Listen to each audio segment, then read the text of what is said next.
Hello everybody, hope you're all well. Welcome back to my channel. Welcome back to a brand new video. I am back with a kitchen makeover. If you've been here for a while, you may have seen me transform my kitchen a few times. One of my first videos was me starting with painting my kitchen cupboards. I've also done a peel and stick tile in my kitchen.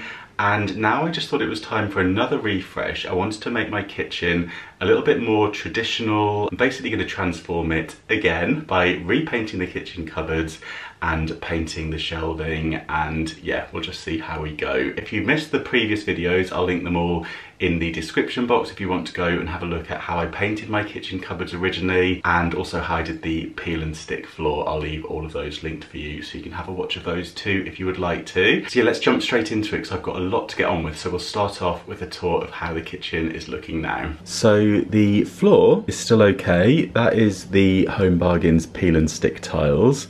The paint has held up pretty well. I've been asked many times since the how to paint your kitchen cupboards video how the paint is doing, and as you can see, it has lasted. The plan, I have put a test patch on here, so I'm going to sand all this back and take all the handles off and then paint it in this colour, which is the English Sage. I've got some undercoat in case I need it. I used that previously, and I've also got, where is it? This is what I used on the tiles, so I need to touch up the tiles. And I've had these handles knocking around for ages now. I picked these up really reasonably. From an antique centre, they were just a few pounds for loads, so I've got plenty, enough to do the entire kitchen. Yeah, I'm going to use these as markers, and yeah, I'll need to get some little brass screws for those, so I need to pick those up from the DIY shop. And then over on this side, I've got a bit of a touch up of some paint to do. There's a few cracks that have appeared just because neighbours have been doing some work and the whole kitchen was vibrating, so those need to be kind of filled in as well. But yeah, this area will pretty much stay the same. I just want to restyle it and yeah, just give it all a good clean and tidy. And then with these shelves, I do like this colour, so I'm going to see how this looks with the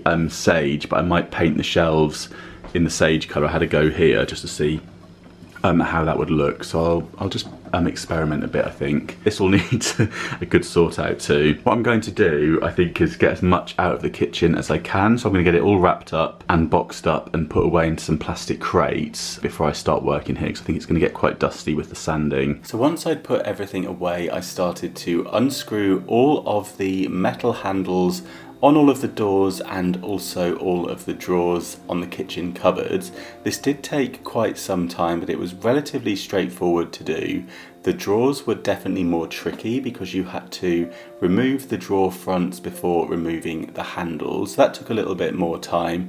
I was careful to do each one at a time and replace the drawer front while I kind of still knew where it was meant to be positioned on the drawer, which made it a little bit more straightforward. It was a little bit grubby behind the drawer front when I took it off, so I also gave those all a good clean as well. And of course, Pumpkin was there to inspect my work as I went along. Okay, all the handles are off. This one was tricky because I had to actually remove this panel completely because that's the fixed one that goes under the sink. I'm just going to pop the handles on in between the existing holes, which are obviously drilled already, and just mark these into position, and that will save me having to kind of measure up the position for the handles, so it's just going to make it a bit quicker. So I could just literally pop it in between and eyeball it, pop the Sharpie through the holes so I know where to drill those in, and then I'll probably make some mini drill holes in there so that obviously I know then where to position them once it's been painted. So yeah, and I need to fill these up, so I think I'm going to mark the handles this evening and fill all the holes before sanding everything down. These are all the handles that have come off. I've put the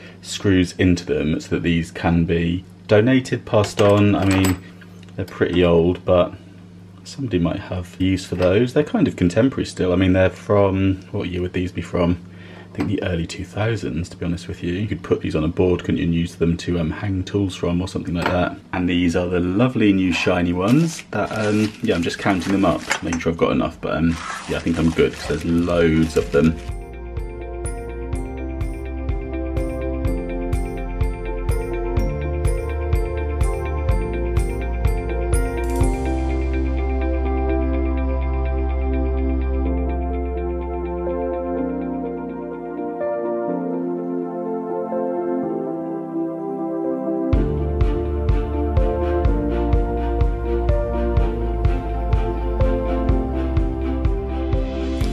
Okay, so this has dried overnight and I'm going to sand this all down now. I also had a go at doing the base of the cupboard here. This is where the previous owners, I think it was their cats, had chewed the cupboard doors, and so some of the kind of chipboard underneath was exposed through.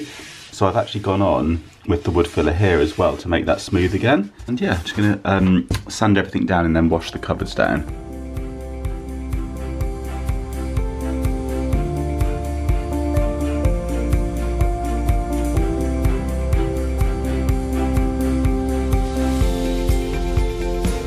Okay, next I'm just going to drill a tiny hole in the centre of each where the handles is going to go, just so that I've got a mark there in case the sanding takes away the Sharpie marks.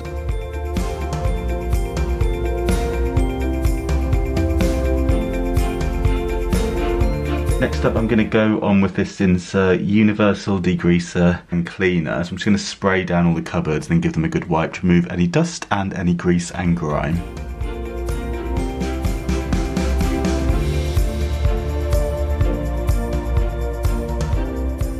Right, it's time to paint. I've popped my paint into a secondary container as always, just to help prevent any drips if I knock the tin. And yeah, I'm going to go on with a foam roller. I found that this worked quite nicely last time.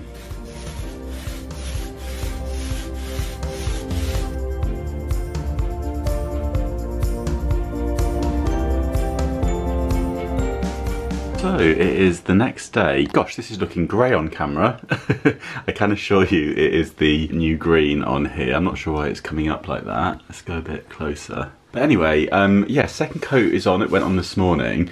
It's 2 hours to touch dry, 6 hours until you can recoat. So yeah, I left it overnight, recoated it this morning, and then you need to leave it 3 days to fully harden. So you just need to be careful not to kind of scratch it or scuff it in that time. I've been out today and I've bought screws for the handles. I think drilling these holes was a really good idea because it's just meaning now I don't have to think about measuring or trying to figure out where these need to go, and the holes are already there to start the screws off, so I can just use my little screwdriver that I bought from the car boot sale. It's a nice quality old-fashioned one, this one.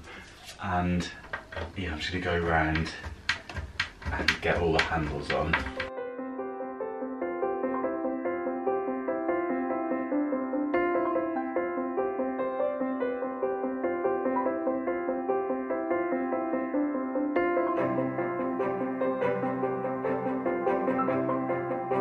I'm using this Nitromors to strip the paint from the shelving hooks that's built up.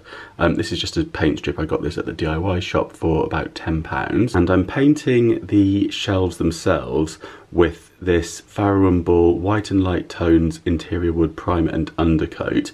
I had this left over from doing the doors, so I just thought it'd be good to use this up. So this is how it's looking with the undercoat on, nicely primed. I've just been giving it a bit of a sand. I've been using this angled sander, which is really good at getting in all of these little grooves and corners, and I've even gone around all the sides here to make sure that these things can move around, so I can actually adjust the shelves now.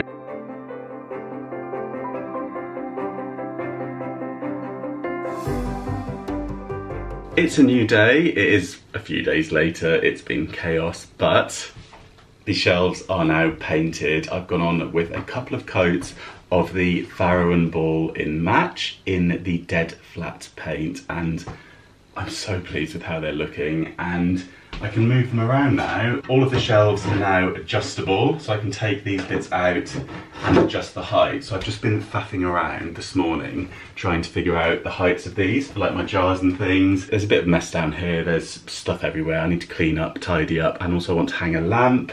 But I think we're nearly there. I'm hoping to get it all done today. So some of you may remember this lamp that I picked up at the boot sale. I managed to get this for, I think it was £10. I got two of them. I think it was 2 for 20. I'm thinking I might hang this here in the kitchen. Now I don't have the electrical wires for this. I've actually just got like a standard kitchen light up there that just gives off a nice amount of light. But I thought this would look quite nice hanging down anyway. So I'm gonna do a bit of a DIY job on this, and then what I thought I would do is add a little LED bulb that I also picked up at the boot sale. I can't remember how much this was. It was, I think, less than £1. And I thought I could put this inside the lamp and attach it somehow, and then just hang the lamp from the ceiling by the shelves, and then we'd have a little working light that I just think would look really nice in the corner over here. So let's give it a go. I'm thinking it would look quite cool just kind of hanging down here, just between kind of like the window and the shelves. So I've cut a piece of wood just into kind of like the shape that can go inside of here, because I don't actually have the, I don't even know what you call it, the bit that this is meant to attach to. So instead I'm going to use this piece of wood, so I'm going to screw that to the ceiling. I'm going to find where one of the beams are in the ceiling, screw that on, and then I've got something to attach this just by putting some screws through the little holes here. So hopefully this will work.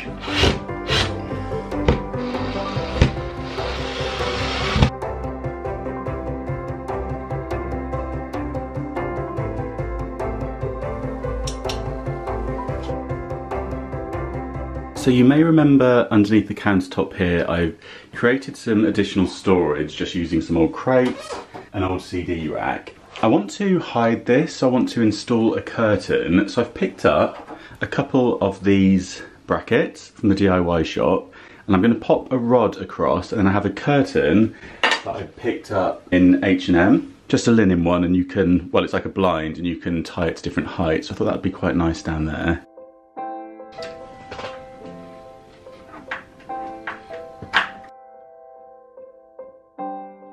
Well, I was just going to adjust the height of this, but there seems to be a lump in it. Oh, hello, Mittens.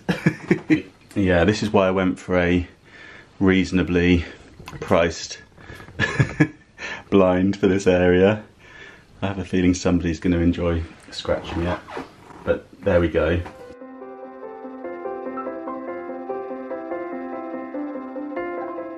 Okay, so I think it's just a case of putting everything back now and we should be done.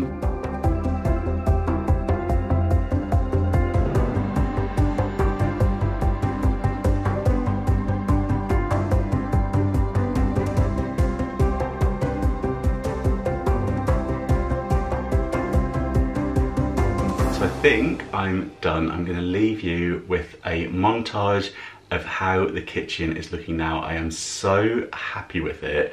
It feels so calm in here. It just feels a bit more traditional, a bit more cozy and homely, and yeah, it really didn't cost much money at all. I'll leave all the things that I used in the description box. If you've got any questions, please feel free to ask away in the comments. But I'll leave you now with a little montage of how the kitchen is looking.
So there we go, I really hope you enjoyed my kitchen makeover. Let me know what you think of it in the comments. And if you have a go at transforming your kitchen on a budget, then I'd love to see your photos. Feel free to tag me over on Instagram. It's Mr. Carrington and Mr. Carrington Home. If you enjoyed the video, if you found it useful, do give the video a thumbs up. And if you haven't done so already, please consider subscribing for brand new videos every single week, including more makeovers on a budget, which will be coming to you very soon. Thank you so much for watching, and I'll see you very soon. Bye.